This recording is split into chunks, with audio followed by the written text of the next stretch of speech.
Shalom. I'm giving all praises to Yahweh Shem Yahweh Shai, Baal Shem Kodash. Double honors to the apostles and elders of Great Millstone. And peace and salutations unto the elect, the nation of Israel. It's Tawal Pariyah from the Providence, Rhode Island camp. Just building upon a statement that I had made in my last lesson. I was doing a lesson on this female lesbian feminist. And she was making a quote. She was making a statement about quote unquote God. And I made a statement in that video saying that feminism is nothing new. And going into a little bit of history to substantiate my statement. And I'm using ChatGPT as the source. ChatGPT just goes onto the web, the World Wide Web,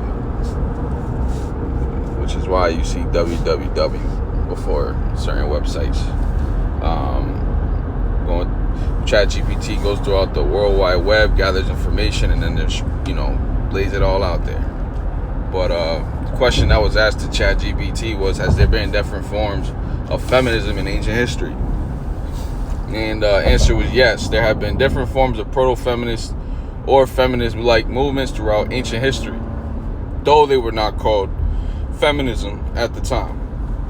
And this is going into, we're going to read a little bit about different time periods in history where a woman went out of order, decided to rebel against the authority just for the sake of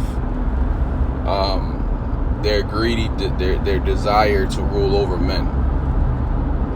And it all starts back in the book of Genesis. Book of Genesis, the 3rd chapter. And we'll read a little bit here. It says, Genesis 3:1 says, now the serpent was more subtle than any beast of the field which the Lord power had made. So one thing to definitely understand is that Adam and Eve were not the only two individuals in the garden, nor were they talking to a snake. When it comes down to the book of Genesis, you have to understand a thing called spiritual discernment. So what is this talking about? All right, this is going into a man, which is described as a serpent, which this man, he is a descendant of the seed of the wicked. Okay, now it made mention that the serpent was more subtle than any beast of the field. That beast, those beasts of the field represents different nations of people. Okay, I believe it's in the book of Peter where it talks about those that are without the knowledge of Yahweh Shem Yahweh Shai are likened unto brute beast. All right, but let's continue on. There's been lessons that have been made about the book of Genesis, and simple Google search or YouTube search, GMS Genesis breakdown. All right, I believe I even made lesson on this, so and if not, I'll make another one. I know the Elder Yashawama goes into it, but continuing on. So this is a conversation between the serpent and who? It says, and he said unto the woman, who's that woman? Eve. It says, yeah, has the Most High said, ye shall not eat of every tree of the garden? And the woman said unto the serpent, we may eat of the fruit of the trees of the garden, but of the fruit of the tree which is in the midst of the garden, the Most High said, ye shall not eat of it, neither shall you touch it, lest you die. So she's reiterating the instruction that the Most High through his angels told Adam, and this is what Adam had told her. Right? So she's explaining that to the serpent, and it continues and reads, and the serpent said to the woman, you shall not surely die.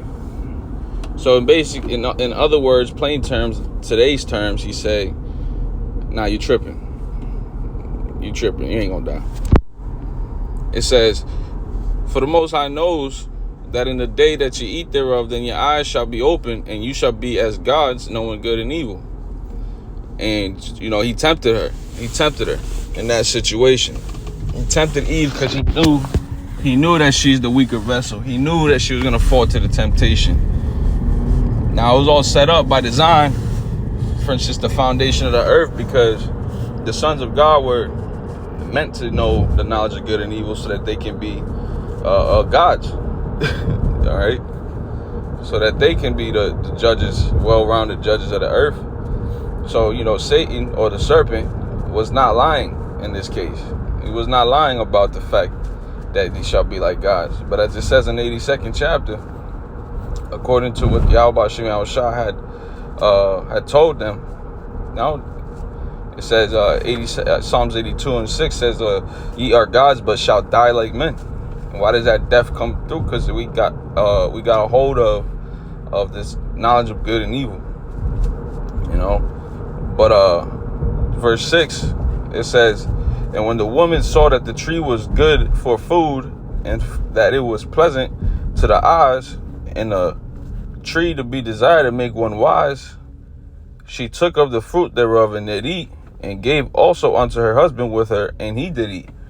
Which, this is not talking about a literal fruit. It's talking about the philosophies, or the school of thought of good and evil, which right there was the first act of rebellion from the woman. All right, that was the first act of rebellion from the woman, whereas she went against her instruction, all right, and followed some other way outside of her instruction given to her by Yahweh Shem Shah through the Most High and his angels. All right, so this is where it started. So going into a little bit of examples of feminism, because nowadays it's the worst damn thing on the planet. Feminism is the worst damn thing on the planet. One of the worst things. One of the worst things. So going into a little bit of history, examples of feminist like thought in ancient history. Again, it wasn't called feminism back then, but the act, it was there. Going back to ancient Egypt, status of women. Women in ancient Egypt had relatively high status compared to other ancient cultures. They could own property, initiate divorce, and serve as priestesses and even pharaohs. And it gives examples as Hatshepsut and Cleopatra. Feminist elements. While not a movement, their legal and social standing challenged later patriarchal norms. And what was the norm? The norm was the men that was to lead. Let's go into the next one. Classical Greece. It says prominent woman figures like Sappho of Lesbos. Check that out. Sappho of Lesbos, the 6th century BCE, expressed female desire and emotion in poetry, which was rare and powerful for the time.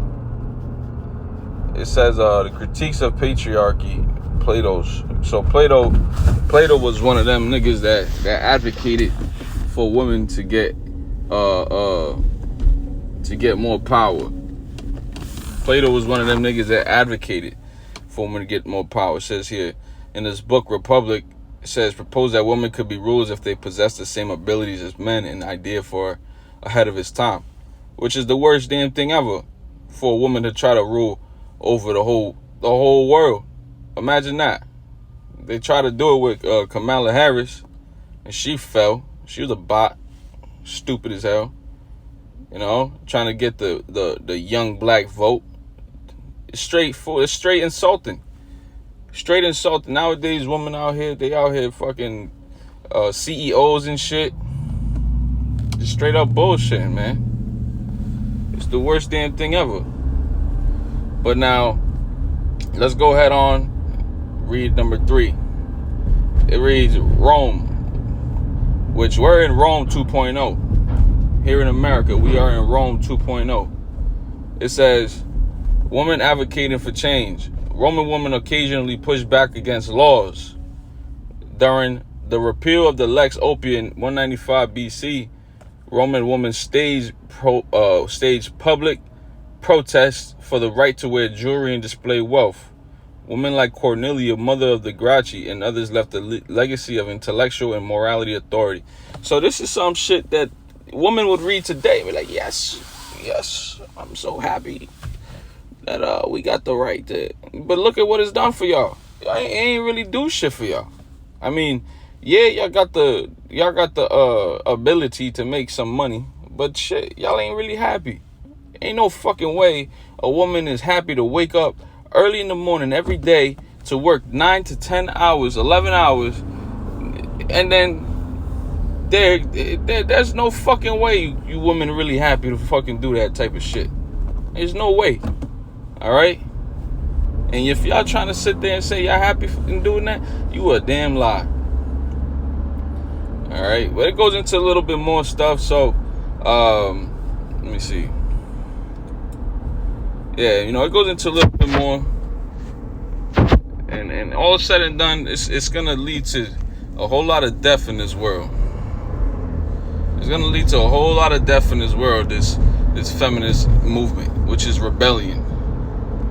Let's get this scripture here in 1 Samuel chapter 15 and verse 23. For rebellion is as the sin of witchcraft, which witchcraft goes into sorcery, all right, magic and all of that shit. It says, for rebellion is as the sin of witchcraft, and stubbornness is as iniquity and idolatry. So we tell women, y'all gotta stay in order.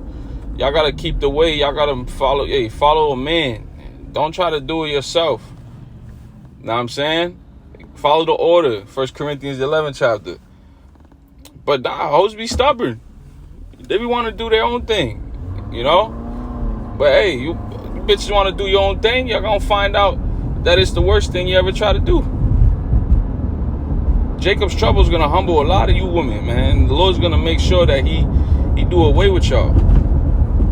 It says, because thou hast rejected the word of Yahweh Shemel Shah, he has also rejected thee from being king. And that's, that was what was being said to Saul. All right. That was what was said to Saul. So, I'm going to cut it short there on my way to the plantation or work. And I'm just going to give all praises to Yahweh Shemel Shah, Hashem Kakadash. Lord willing, this was edifying to your light. Shalom.